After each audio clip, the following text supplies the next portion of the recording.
Hey guys, my name's Crystal Kenny, and I'm in love with creating. All things artistic and imagination involved. I'm an American girl who chased her creative dreams all the way to Paris, France, making a living using photography.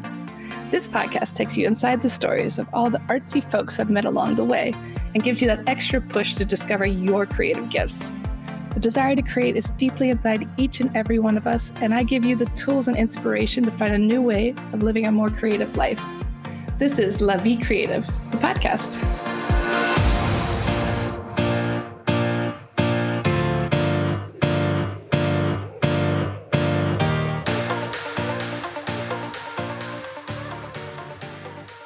Today on the show, I'm joined by journalist Allison Davis.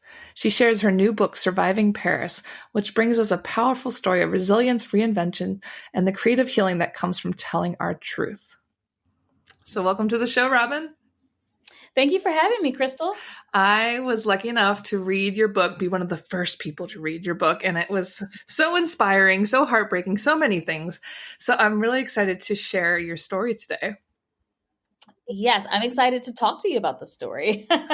So let's go back to the beginning. I always like to ask people, why did you come to Paris? You left a successful television career in New York. You moved to Paris in 2016. What was the moment you knew you needed to come here?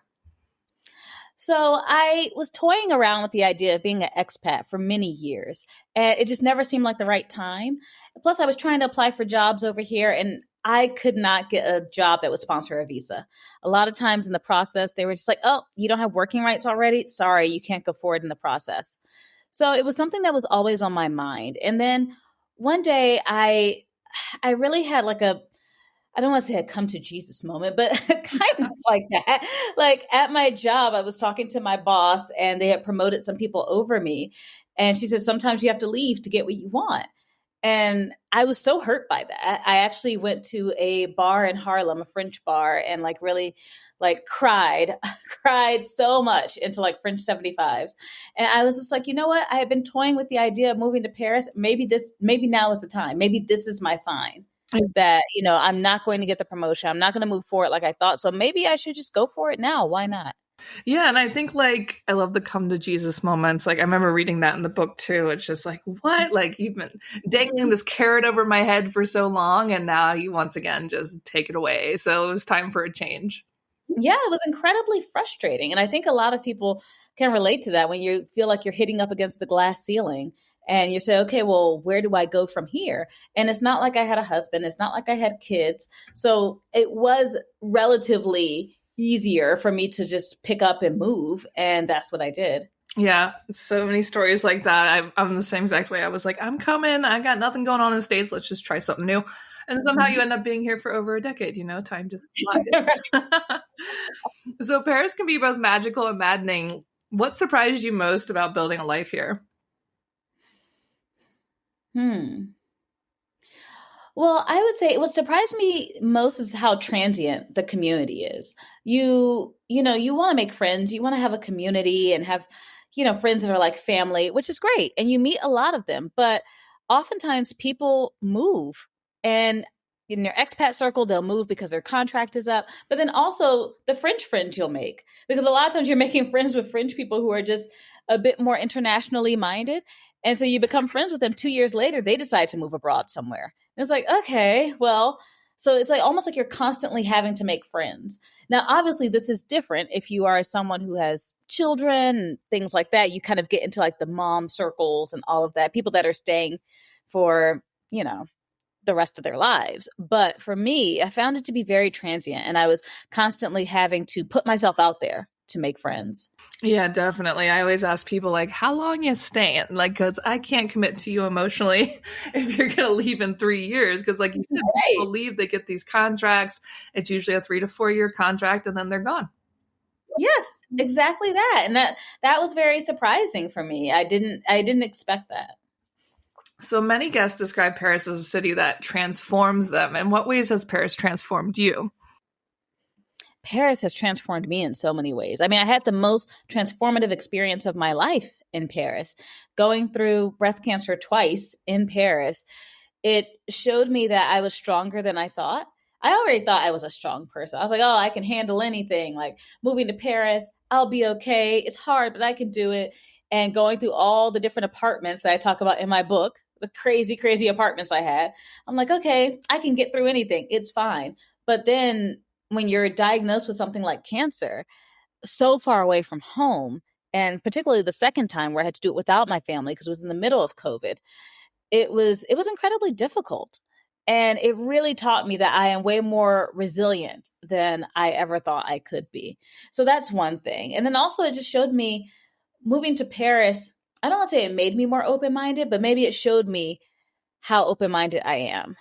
Everyone comes from so many different backgrounds and people have their own experiences and they see things differently. And you just really have to be open to that and realize that not everyone's viewing the world the same way as you. Yeah, definitely. Especially when we see Paris or people's lives on Instagram or social media, it's completely different than actually living here and especially going through what you went through. Yes, it is. And that's something that I find interesting when I talk to people that have read my book who are expats and people that or have immigrated to another country or people that have only visited Paris and live in their home country. People view the book completely differently because it's not Emily in Paris. There's so many things that you go through when you uproot your life to live in a different country. And some of it is not always amazing. There's something magical about it all, but you go through a lot of ups and downs. Yeah, definitely. I think that's something that you don't really understand until you really move here. I like to tell my customers all the time, like vacationing here is completely different than living here. Yes, it's like, okay, it's wonderful that you had a great vacation, but try getting a bank account here. Yeah. Or try to like rent like an apartment for real off of like C'est Loger or Le Bon Coin or something, like Exactly. It's a totally different experience. completely different. So you briefly just touched on the book, Surviving Paris. It's your first book. I mean, I loved it. I read it in one day. I just sat on my couch all freaking day.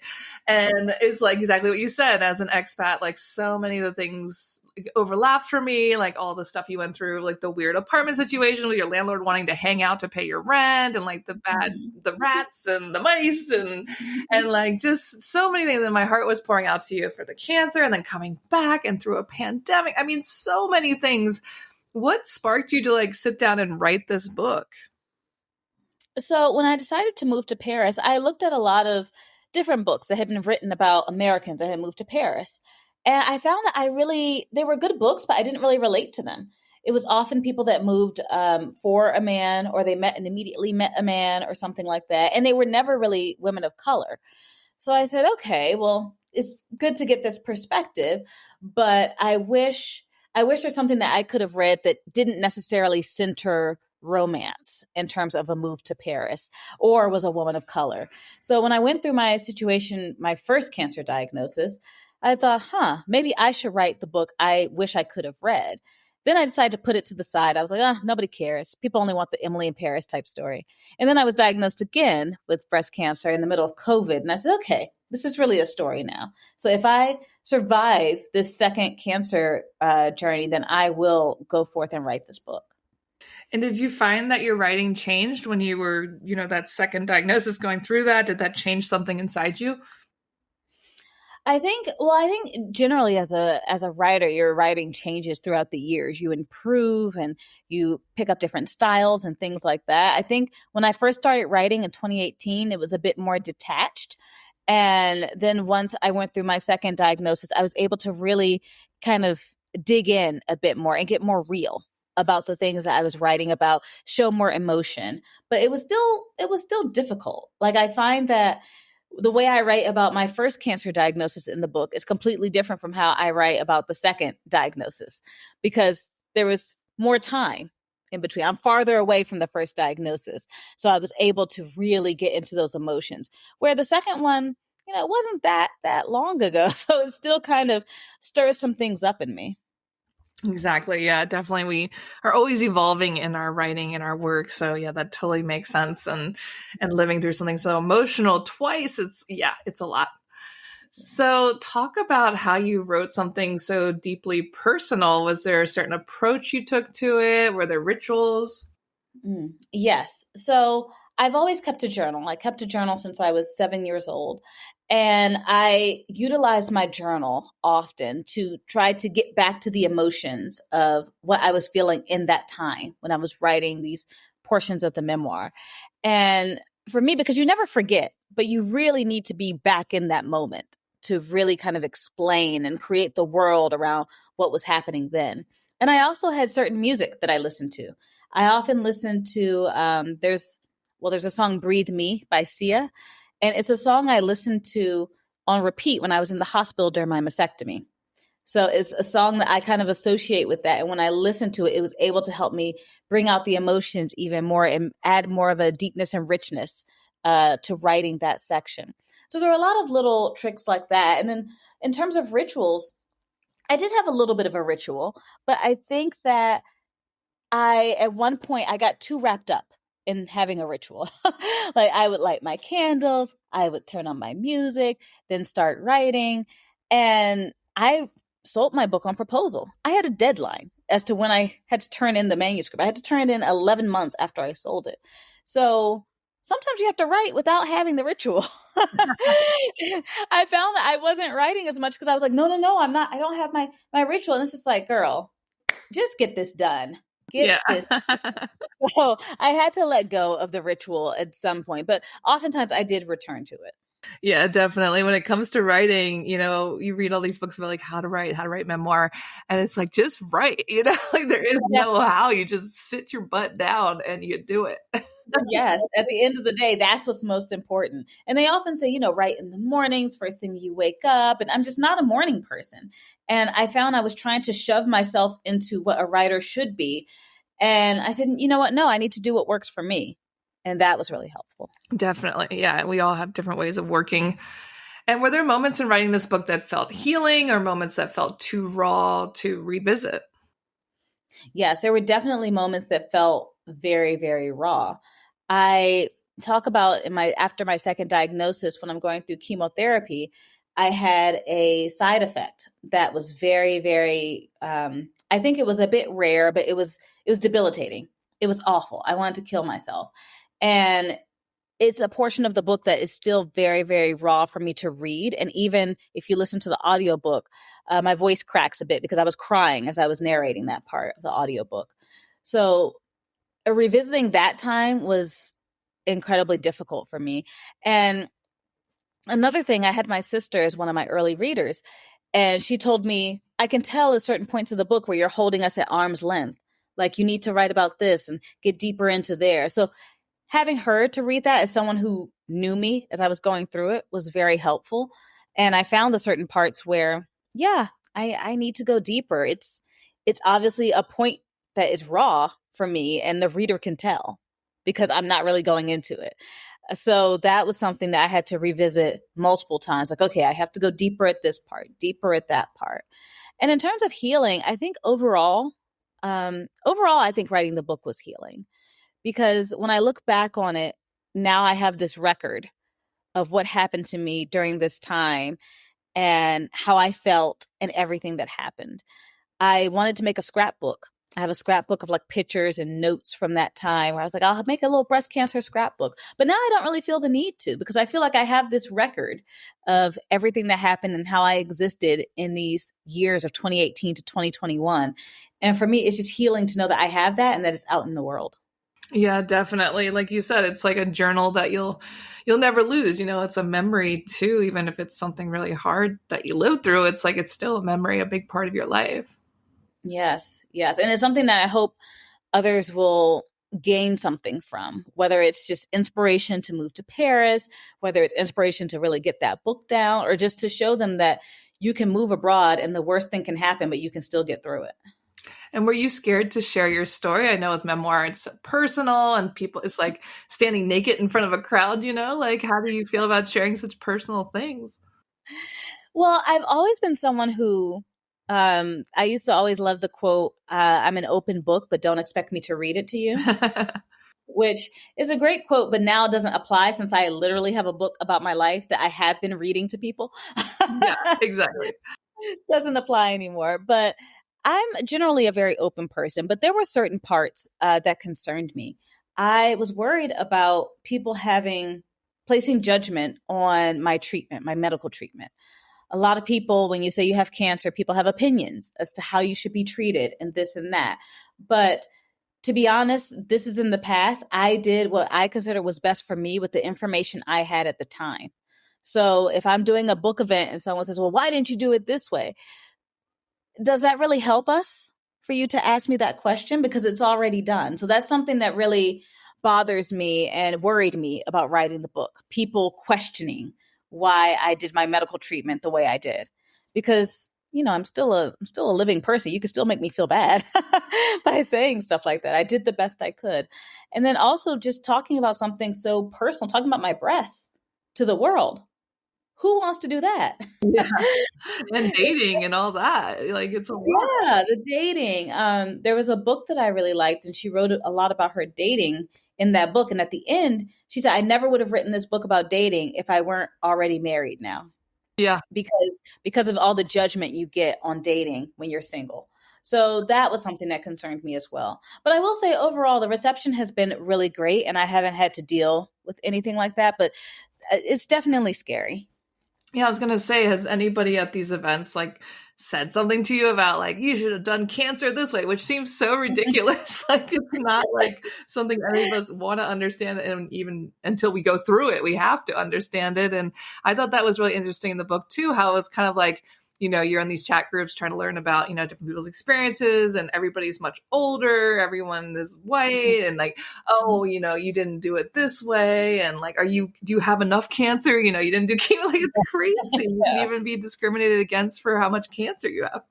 Yeah. I mean, at my events and interviews and things like that, people have generally been great, but I do notice that people don't realize maybe how long it takes to publish a book. They're like, oh, well, you did this. Why didn't you do that? And I'm like, I'm talking about 2018. This did not exist then, or this was not done that way then. So people are applying their today knowledge to something that happened in 2018. I'm like, that's not how it works. It's a completely different time now.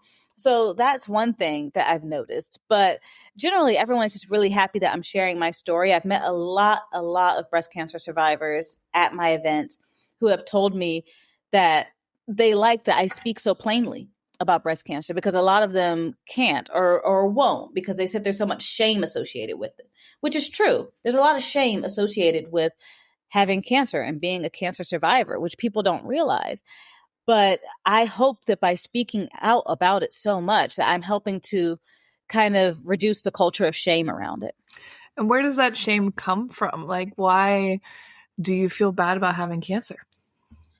Well, I talk about in the book toxic positivity. And that is something where people, when you are going through something, they like to push positivity on you and not even take your words into account or your feelings. And that's something that happens a lot when you're diagnosed with cancer. I've had people either say to me or say to family and friends when I was diagnosed, well, oh, she's living in that country. Something in that country probably gave it to her. Or, oh, she travels. That's probably why she got it. She travels so much. Or one person even told me the universe was trying to teach you something, and that's why you got cancer. Yeah. Oh, wow. Yeah. And I'm just like, statistically, most of us are going to have cancer at some point in our life. Sorry to say it. I do not wish that on anyone. But it's not the universe trying to teach me something, that these cancer cells grew in my body. And so people react this way because it makes them feel better about their life. They're like, oh, well, if I just don't do what she did, then I just won't get it. So yeah, it must be because she's living over there, or she's flying, or the universe wanted to teach her a lesson, but that wouldn't happen to me. So people don't realize that is putting the shame on the person with cancer. Yeah. Like, we didn't ask for this. Yeah, that's just cruel. Like, I know people are projecting. I mean, it's the same way when you release a book, they say, don't worry about the reviews, because good or bad, people are just projecting their feelings about their own life onto what you did. So I guess they do that with cancer too. Yes, absolutely. They say, oh, well, are you eating this or are you eating that? And it's just like, well, look at your life too. Like, you're doing all these things too. So why are you trying to shame me for this and saying that that's why I got cancer? And it's just not helpful for people. It's not what people going through cancer need or deserve. Definitely not. And what is helpful? I mean, there's just too many people getting cancer. We all know somebody in our life. Like you said, we're all probably going to get it. If we're lucky enough to live that long, like it's what gets us Mhm. at the very end of our life too, a lot of times. So Right. what is helpful for this process for someone who's going through it? I will say one thing that was extremely helpful for me was food. People that didn't know what to do, they didn't know how they could help, they would just give me food or cook me food and just like deliver it to me or have someone deliver it. And that was so helpful because a lot of times you're just going through so much that you don't have the time to really take care of yourself. And making sure that you listen. And when someone has complaints or they're venting about their cancer, just let them vent. Don't tell them, well, everything happens for a reason. Okay. First of all, no. Don't tell them stuff like that, or the Lord won't put more on you than you can bear. Like, okay, that's not helpful. Yeah. Thank you. So just let people vent. Let yourself become a safe space for these people. Also, I would say having someone go with you to your doctor's appointments is extremely helpful because a lot of times the doctor is talking to you and you can't really focus on everything that's being said. I had a really good friend that came with me to my doctor's appointments and she took notes every time. And I still have those notes, actually. I put them in my scrapbook. But that was helpful because I couldn't understand everything because my mind was just I was just bogged down with everything that was being said. So having that friend that volunteered to go to doctor's appointments with me was incredibly helpful. So things like that, very actionable items. Yeah, definitely. And like you said, just having someone to listen. I mean, we always want to give feedback. We always want to like give answers, but like you said, sometimes you just need someone to listen for you, like in your doctor's appointment and to you. Yes, yes, 100%. And has this changed the way you live your life at all? Which part? Having You cancer, writing a book. yes, yes, it has definitely changed the way I live my life. I do think that during my second time I was diagnosed with cancer, I was under an incredible amount of stress in a toxic work environment. And I really try to manage my stress now. I like picked up meditation. I'm not as consistent as I should be. All about getting my rest. My oncologist always tells me to make sure I get my rest. So if I feel like I am just tired, I just let myself be tired. I let myself sit on the couch. I let myself take naps. I am a big napper. I take a lot of naps nowadays. But just allowing myself to rest and not run myself down. Because while I don't think it gave me cancer, I think that my body was in an ideal position for it to grow. So I'm very, very cognizant of not sweating the small things, letting things go, um, and just not being bothered and getting my rest. Yeah, no, I think that's great advice because I think especially in today's world, we're all go, go, go and competition, and especially when you live in a big city, even more so. Yes, yes. And I think the biggest thing for me is just not, like I said, not being bothered. If something doesn't have to do with me, I'm not going to let myself get worked up about it. Like, okay, what you're doing is what you're doing. I don't need to get worked up about it. I don't need to let that affect my health. So that's one thing that I'm really, really strong on. And yes, we do always think, oh, we have to be on the go. We have to do this. We have to do that. You can do a lot of different things, but pace yourself and be gentle with yourself, which is something my therapist says all the time, which I am still working through, trying to be more gentle, but it's a big key. It really is. Yeah, definitely. I think we don't even realize how cruel we are to ourselves sometimes and how we overdo it. So, yeah, just be aware of that. Mm-hmm. And what advice do you have for someone who is wanting to write their own book? My advice would be to really just get that first draft down. Just write it. Like it has to exist before it can be better. And a lot of times your first draft, it's okay if it has holes in it. It's okay if you have like XXX for something you want to add later, but just get that first draft done and then start your revisions and all of that because you can make it so much better from the first draft. Everyone's first drafts are terrible, but the hardest part is getting that first draft done. I think from there it's much, much easier. And actually something Judith Kerr told me, she's the head of HarperCollins. She said people always ask her about publishing books. And she was like, I don't publish books. I publish manuscripts. And she says that because people have to write the manuscript. Get your manuscript done. That's the best advice you can really give. Yeah, definitely. It's just about, like we talked about earlier, just do it, just show up and Mhm. do it because we just get in our heads and then we never actually even write it down. So, yeah, just every day write something. And what resources help you the most with your creativity? Is there anything that really helps you get in the zone and your flow zone? Mhm. I would say I really like writing when I travel. I think some of my best writing on trains. I like writing in motion. That's really something that is really just looking at the landscape and being inspired by that. And really, I'm really able to lock in and write very well. But I also, in writing my book, I also read a lot of craft books as well, like Bird by Anne Lamott, The Art of Memoir by Mary Carr, all these different books, even on writing by Stephen King. I read so many craft books so that I could really kind of improve my writing and learn from these others who have done it before me. And that was really inspiring because once I read the books and learned what they were teaching, I was like, okay, well, let me go put this into practice. That's such great advice. I read all three of those books when I was writing my memoir too. They were so good. They really help you. I mean, especially Stephen King. It was so interesting because he got in that accident like midway through his book and then Yes. had to finish it. Like that was wild, getting hit by a truck. Um, Yes. so what would you tell someone navigating illness or a major life change while trying to stay connected to their creative path? Hmm. If you're going through a major life change, I think the best thing you could do for yourself would be to keep a journal because you don't want to stress yourself out with, okay, well, let me finish this manuscript while I'm going through like cancer or grief or divorce or whatever it may be. But keeping a journal will help you revisit that time very easily and it'll keep you tapped into your creativity because you're still continuously writing. So, keeping a journal, I think, is the best thing you can do for yourself if your craft is writing. Yeah, definitely. It's just writing is writing. So like even if it's a journal, just putting little notes, keeping your brain in that way. Cause I think especially today with, all these short little video clips and all these things coming at us constantly, we're kind of losing our memory a little bit, losing our creativity with AI too. I mean, what are your feelings on that? Yes, I think we are. And even like you said, with short videos and things like that, I feel like it's shortening everyone's attention spans, which is not great. So I think going back to, I mean, when I write my books, I write on the computer, but my journal is handwritten. And it's like, how often do you really write something by hand? You're not doing that it's very, very old school, I guess, nowadays to do that.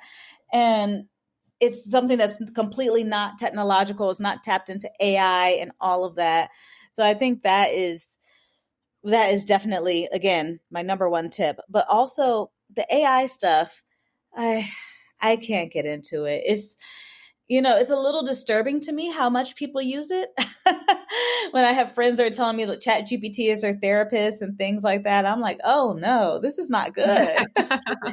It's not good at all. I understand also that ChatGPT can be good for ideas. I've used it for a travel itinerary, like, hey, ChatGPT, I'm in Amsterdam for 72 hours, but I've been here before. What should I do? I've used it for that, and it was very helpful.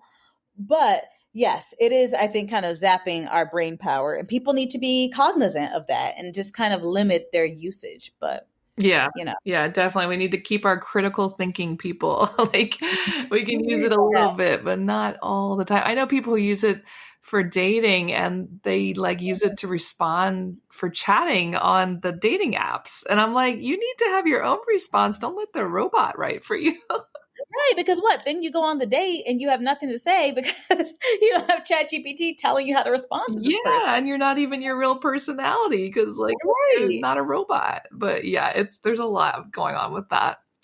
So what's next for you? More books, journalism? What's around the corner? Yeah, so I am a freelance journalist. I've been freelancing for about 2 years now. So I work with television companies in both the US and France. I do work with travel magazines and travel verticals. So still doing a lot of that. Also, I have a couple of works in progress. I have a children's picture book that I hope to get to an agent sometime soon. And I'm also working on a horror novel, which is based in France. And I'm very excited about that. Oh, wow. Completely different than what you've done before. Yes, completely different. But I've always been a big horror fan. So I am again trying to write the book that I wish I could have read. So I'm excited about it. And hopefully there's a lot of research and things to be done. I'm still kind of sketching the book out, but I think it'll be a good one. Definitely. And where can people pick up Surviving Paris? So if you are in Paris, you can pick it up at the Red Wheelbarrow and also at Messy Nessie's Cabinet. And if you are in the US, it's at Barnes and Noble, it's on Amazon, it's everywhere books are sold, independent bookstores. You can find it everywhere in the US. Well, thanks so much. We'll share all of that in the show notes, and I can't wait to read your next book. Thank you. I can't wait to get it out there. Thanks so much for tuning in to La Vie Creative. You can find more information on MissParisPhoto.com. And if you enjoyed this show, please feel free to share and spread the word for all my creative guests. We have the power to help them to keep doing what they love. See you next time.